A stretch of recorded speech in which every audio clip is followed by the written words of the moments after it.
Mr. Speaker, the Cybersecurity Amendment Bill seeks to extend the regulatory reach of the Cybersecurity Agency of Singapore by updating the existing Cybersecurity Act of 2018.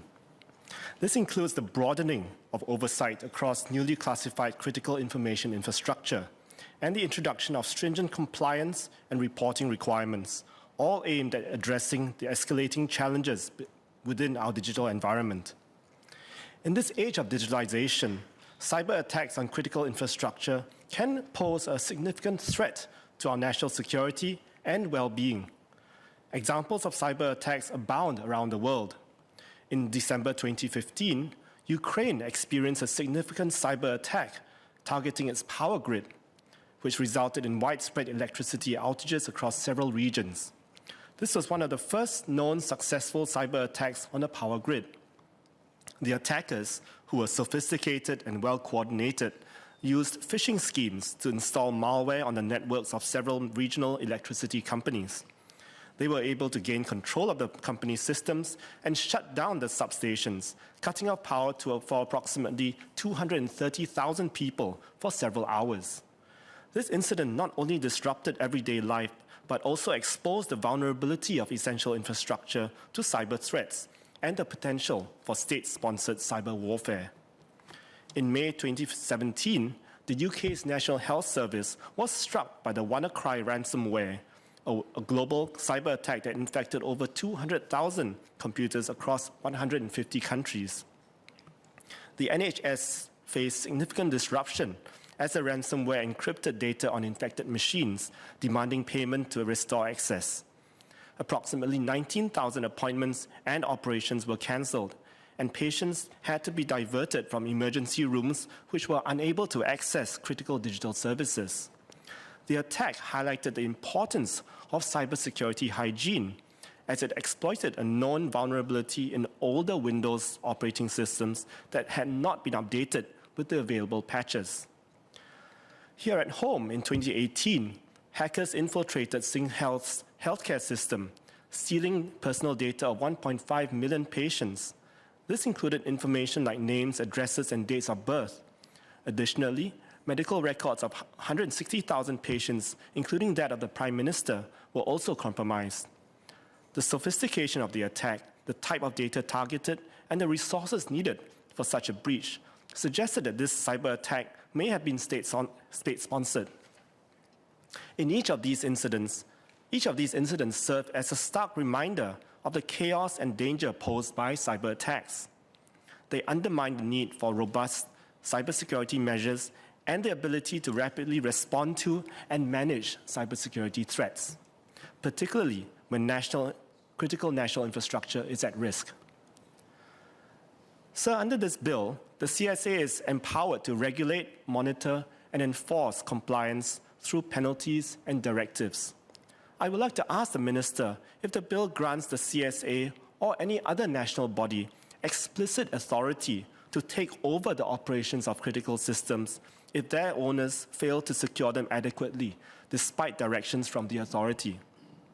The current provision in Section 23 allows the Minister to direct organizations to take measures to counter serious and imminent threats, but does not explicitly grant the authority to directly take over operations of critical information infrastructure. This explicit authority may be necessary in situations where immediate action must be taken to prevent or mitigate a cybersecurity threat that poses a critical risk.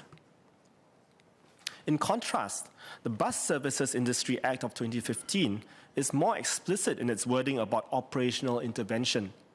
Section 30 of that Act grants the Land Transport Authority the power to make a step-in order in certain circumstances.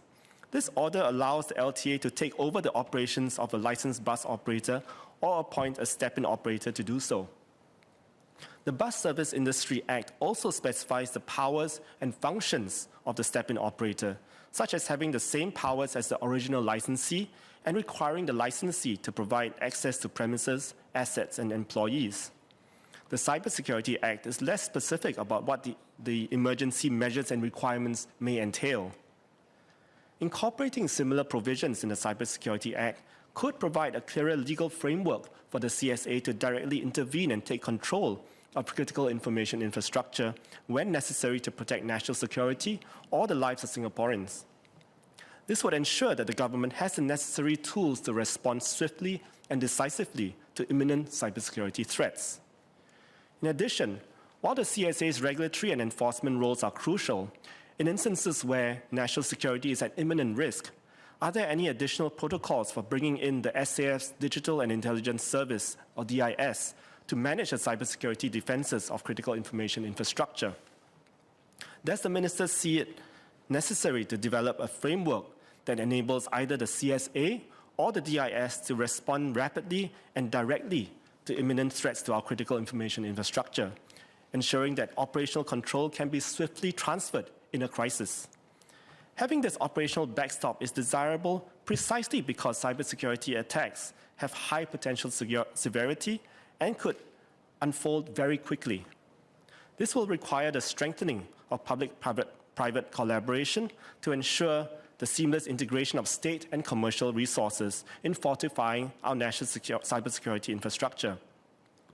In addition, the CSA will need to ensure it has the necessary expertise to undertake such responsibilities when called to do so. The agency needs to be adequately staffed and equipped with the requisite skills and technology in order to effectively manage and mitigate cybersecurity threats. Such an arrangement will be in the long-run investment in our own capabilities that is worth making, both in defensive terms, but also to enable public-private knowledge diffusion. Next, regarding sections 7(1)A and 16(a)(1), how will the government enforce its extraterritorial judgments on overseas providers of critical information infrastructure if the owner is not in Singapore? Can the Commissioner take enforcement action outside of Singapore? If we aren't able to enforce the laws overseas, what purpose do these extraterritorial provisions serve? Finally, in section 29A on monitoring, relying primarily on examining historical records and conducting ad hoc examinations may not be sufficient to provide the real-time, continuous monitoring needed to keep pace with rapidly evolving cyber threats. More proactive oversight measures, potentially including direct access to provider systems, may be required for effective supervision. WannaCry, the global ransomware attack in 2017, rapidly spread across computer systems over 7 hours, while the 2015 Ukraine power grid hack led to electricity outages lasting up to 6 hours. These are events that unfolded in less than 1 day. If we really want to monitor with a deterrent view in mind, we need to have operational integration and develop our backstop capabilities. In conclusion, Mr. Speaker, while the Cybersecurity Amendment Bill makes important strides towards enhancing our national cybersecurity posture, our approach must remain adaptable to the realities of digital warfare and capable of decisive action in times of emergencies. So I support the bill, but I look forward to the Minister's responses to my comments.